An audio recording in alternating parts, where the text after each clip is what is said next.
World Disney బ్యానర్లో వచ్చిన the lion king cinema గురించి అందరికీ తెలిసిందే. ఈ సినిమాకు వరల్డ్ వైడ్ గా అభిమానులు ఉన్నారు. ఇక ఇప్పుడు ఈ ఫ్రాంచైజ్ లోని కొత్త సినిమాగా ముఫాసా ది లయన్ కింగ్ ప్రేక్షకులను అలరించేందుకు రాబోతుంది. ఈ సినిమాను భారత్ లోను పలు భాషల్లో రిలీజ్ చేయనున్నారు. కాగా హిందీలో ముఫాసా మూవీకి Bollywood star hero Shah Rukh Khan voice ఇవ్వనున్నారు.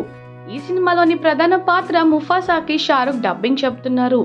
ఇక మరో విశేషం ఏమిటంటే ఈ సినిమాలో షారుఖ్ ఖాన్ కుమారులు ఆర్యన్, అబ్రమ్లు కూడా తన వాయిస్ ఓవర్ ఇచ్చారు. సింబా పాత్రకి ఆర్యన్ డబ్బింగ్ చెప్పగా ముఫాసా చిన్నతనంలోని పాత్రకు అబ్రమ్ ఖాన్ డబ్బింగ్ చెప్పారు. వారు డబ్బింగ్ చెప్పిన హిందీ ట్రైలర్ ను మేకర్స్ రిలీజ్ చేయగా దానికి ప్రేక్షకుల నుంచి మంచి రెస్పాన్స్ దక్కుతుంది. ఈ సినిమాను డిసెంబర్ 20న గ్రాండ్ గా రిలీజ్ చేయబోతున్నారు.